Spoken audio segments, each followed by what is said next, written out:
Hi, my name is Maanaa, and this is my salvation story. Okay, so I think this happened back when I was in Form 2 or Form 1 in AIS. Um, and we had a program, I think Jesus something was like a three day program, and the title was Maranatha. And there were these guest pastors who came. I don't know which particular one it was or what he preached about, but I know that the message really hit. But then I was thinking, because every time in church, in Sunday school, when they say altar call, like I always go because I'm like, hey, I'm not sure. They'll say, they'll say that like, how sure are you that when you die today, you're going to heaven? And I'm like, I'm not sure. So let me just make use of every single altar call in case like that's my last. So I remember I think the pastor was saying that when you're saved, you don't have to keep like going for altar calls. Like you have to believe that you're actually really saved. So that particular altar call that I went for, I was like, okay, this is my last. Like I'm not going anywhere again. And high school was done, and I went on to uni. And I mean, after that, there would be several altar calls in churches and things. And then I'm contemplating. I'm like, okay, no, that one that I did in AIS was my final one. So I know I'm saved. But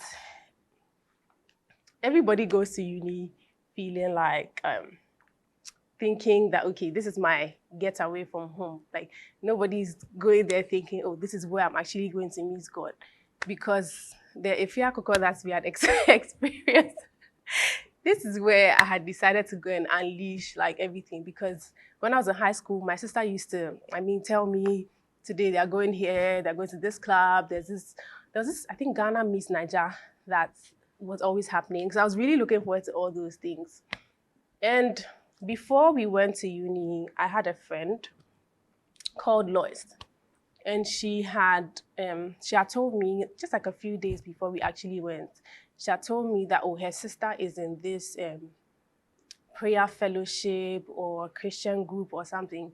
And that when we go, we are going to be part. Am I going to be part? Like, how are we going to be part? Like, we're just going to uni, Lois. This is not where I'm coming to do any prayer group or anything. But she kept insisting. She was like, oh, her sister said, like, it's not that bad. We should, like, make sure we come and join. So I wasn't looking forward to this, honestly. But when we finally went to uni, after, like, I think the second week or just that first week, she came, it was on a Friday, and she said, oh, today is the day for this program. And I'm like, Fridays is when everyone is going to town. Because, that's when I had planned with my friends. I was now going to like explore. And she came and she said, oh, this program is on Friday. It's every Friday, so I should just try it out. So I think I went the first time. And when I went the first time, there was something different about it. Like I was always going to church already. So, but there was something different about this one in the sense that I felt like I could relate to what the pastor was saying. And also, like, everybody, how do I even say it? Like, it wasn't conventional. Like, I didn't think it was, I felt like everybody is really as they are. Everybody is wearing their clothes, has done their makeup. Like, nobody looks, it's not anything chin. Yeah. So I was like, okay, this is not bad. And the preaching went on, like, there was preaching, there was word, there was worship. And I felt like, okay, this is actually not bad, though. And she said it was every Friday. So then again, I wasn't looking forward to that because Fridays is when we had all planned to be going out. But then she said, oh, it's every Friday.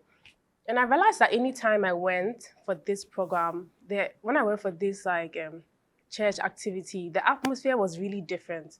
Like the plan was, okay, let me go. It ends like 9. I'm going to come back to my room, dress up and go out with my friends. But I realized that there were two very different atmospheres. Like after experiencing God in that place, it was difficult to come back to my room and come and change and go to town. Like I couldn't explain it. It didn't make sense. But then I just knew that like there was something that I was getting there that I wasn't getting in the world pretty much. So that used to happen all the time. I went on to level 200 and then they said they were going to make me and my friend executives. I'm like, this thing that I'm trying to backslide. If you make me an executive, it means that I don't even have a choice. Like, this is where, this is what my life is going to be all about. And I don't think I was really ready for that, to be honest. So that happened. They were able to make me an executive. We went into our third year. And during the third year, we went on vacation. I think that was like the last semester or second semester vacation between our second and third year. So that was when the June 3rd flood happened. And my friend who introduced me, who took me, she passed in the flood. That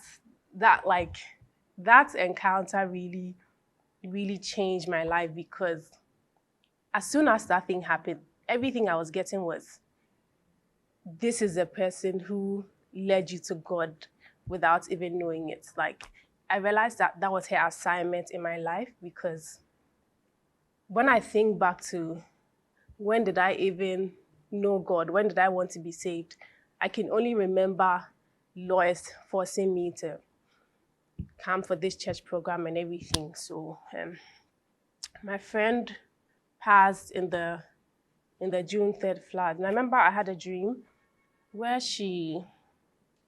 I saw her telling me something about like the faith, like keep like pressing on and stuff like that. And I was like, okay. So I think that's where my salvation story began. From there, from uni, my life was pretty much God-centered. Like, we'll go for dawn prayers, we'll go for evangelism, we would go for, what's this thing called? Like midnight cry and all those things. So, I mean, growing up, coming out of uni, there's a lot of times where I'm not seeing things happen in my life, and I'm like, God, my mates were not doing dawn prayers. So, like, you have to really, like, I felt like I lived like an intentional life that I feel like I didn't really have to, because that wasn't the norm. But some way, somehow, it was at that place where I realized that, like, God has called me into his camp, into his presence. So, like, there was no running away. Trust me, no matter how much I have tried to like pull away or do my own thing, there's always that God calling, pretty much. I'll just say God calling. There's always been that God calling that it's like, this is just who I am and I can't really change it.